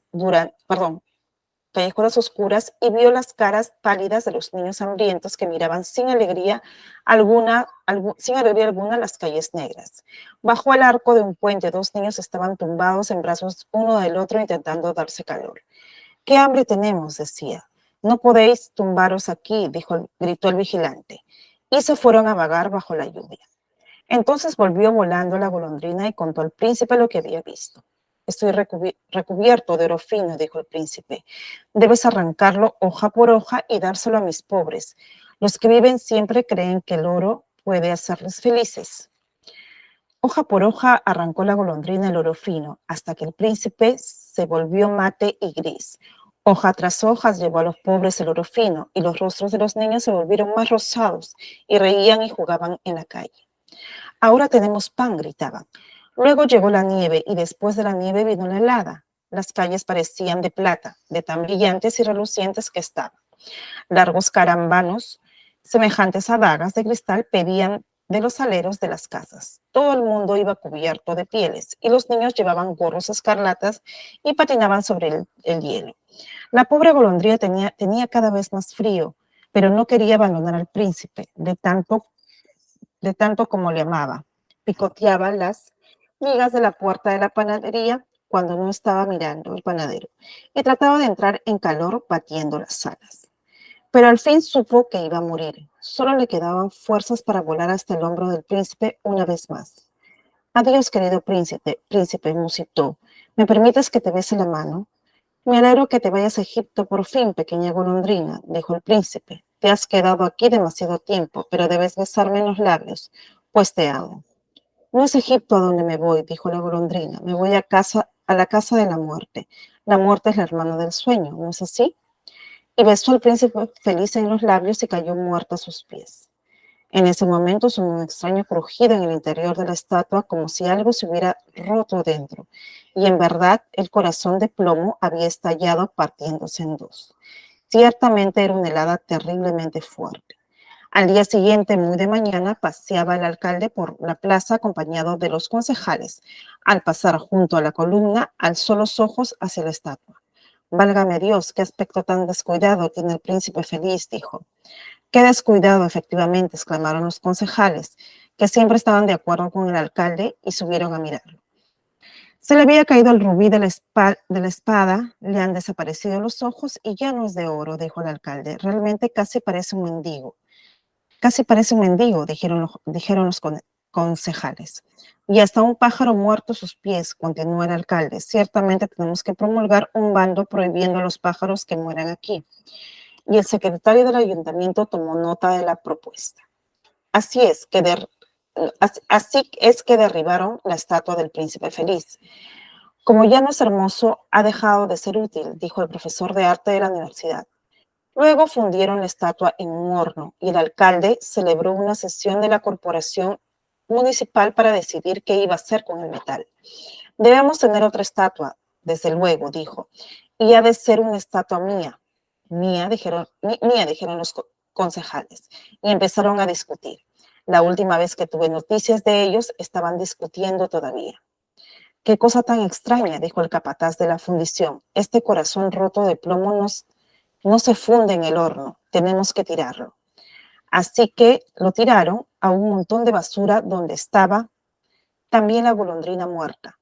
«Tráeme las dos cosas más valiosas de la ciudad», dijo Dios a uno de sus ángeles, y el ángel le llevó el corazón de plomo y el pájaro muerto. «Has elegido rectamente», dijo Dios, «pues en mi jardín del paraíso cantará eternamente este pajarillo y en mi ciudad de oro dirá mis alabanzas el príncipe feliz». ¿Qué es esta belleza? ¡Qué bonito! Y además lo escribo para los hijos, ¿no? Está precioso este cuento. Bueno, chicas, ahí se termina nuestra sesión. Muchísimas gracias por conectarse. Bueno, ahí estuvimos aprendiendo cositas del cuento que la idea es como que las tengamos ahí en la cabeza para ir leyendo el resto de cuentos que nos quedan, aunque Cami ya se adelantó en otros dos y ya nos dio pistas de que están buenos, entonces vamos a ver. Y bueno, también espero que les haya gustado la presentación de la vida de Oscar Wilde. Nos estamos viendo, chicas, muchas gracias. No sé si quieran decir algo, lo que quieran también. Está muy lindo el cuento. Sí, está hermoso. Al final me puso el corazón así como chiquito. Yo había leído hace mucho. De hecho, es un cuento una anécdota pequeñita, que siento que me persigue, porque cuando lo leí cuando dictaba clases hace mucho tiempo, pero no sabía de quién era y era un fragmento. Y luego lo leí cuando adapté un cuento para niños, ¿no? Porque claramente siempre se lee como que un cuento para niños. Y de hecho nunca lo he leído completo, es la primera vez que lo leo completo, ¿no? O no lo recordaba, sinceramente. No recordaba cuál era el final, porque yo recuerdo, mientras estaba leyendo, recordaba. Y cuando decía, ay, pues feliz, sí lo he leído, como que por ahí, ¿no? Eso que está cubierto de oro. Entonces lo volví a leer cuando lo adapté, o sea, lo iba a adaptar para que encaje en una página y todas las cosas, ¿no? Pero no estaba completo tampoco. Entonces es la primera vez que lo leo completo y sí, realmente me ha conmovido en la parte final, sobre todo. Y mira esto del knockout, ¿no? O sea, ¿cómo en qué va a terminar esto? Sí. Porque ya nos estaba esperando pues que le quitara todo. Pero en qué va a terminar, ¿no? Y sí terminó muy bello. También me encantó. Yo nunca, o sea, no sé, creo que nunca he leído ninguno. Es que el del gigante me suena, el gigante egoísta, ese cuento me suena, pero no sé, ya les diré. Sí, cuando usted también ha leído. El Ruiseñor y la Rosa También, pero mira, no, la verdad no Sí, me también he esperaba leído mucho a Oscar Wilde. Sí, yo tampoco, de hecho no sabía que era Oscar Wilde cuando lo leí para mis alumnos, o sea, lo leímos, no sabía que era Oscar Wilde. Cuando lo adapté, ahí me enteré y dije, Oscar Wilde escribe para niños o algo así, ¿no? Porque escribe este tipo de cuentos, pero no era del retrato, o sea, de Dorian Gray, yo lo veía un Exacto. poco más oscuro, no tan bello, ¿no? O sea, era como que la idea que tú tienes también, Sofía, de Wilde con el retrato de Dorian Gray, ¿no? Entonces dije, ay, qué lindo, qué hermoso. Entonces ahora me ha gustado mucho más, definitivamente, leerlo. El Ruiseñor y la Rosa también lo voy a leer ahora antes de dormir para ver qué tal. Para tener bonitos sueños. Ay, sí, está muy, sí, debe ser una experiencia muy distinta leer por primera vez a Oscar con estos cuentos y después pasar al retrato. De pronto se lea distinto, ¿sabes? Ajá, como no tan oscuro, Sí. ya conociendo que puedes escribir este tipo de cosas también, ¿no? Está muy interesante eso. Muchas gracias, chicas, por todas sus impresiones. Bueno, ahí seguimos leyendo, que antojada, están muy buenos. Tiene un ritmo muy chévere, no me lo esperaba. Y nada, la idea es que, bueno, tenemos como nuestras metas de lectura. Entonces yo creo que les escribo por ahí los domingos o los lunes para que comentemos un poquito pues los cuentos que tenemos como en la semana. Y podamos ir dando nuestras impresiones y ya pues al final del mes nos conectamos a hablar de todos los cuentos, a ver cuál fue nuestro favorito y qué nos pareció también. Entonces, nada, les agradezco muchísimo, nos estamos viendo por ahí, por Telegram y por todo lado y pues en la charla final. Gracias por su lectura. Muchas gracias, Sofi. Que descansen. Chao, Mónica. Cami, chao, Muchas Moni. gracias. Chao, Caro. Gracias, Sofi, gracias. Un gusto, Camila. Caro, chao, cuídense, Chao. nos vemos.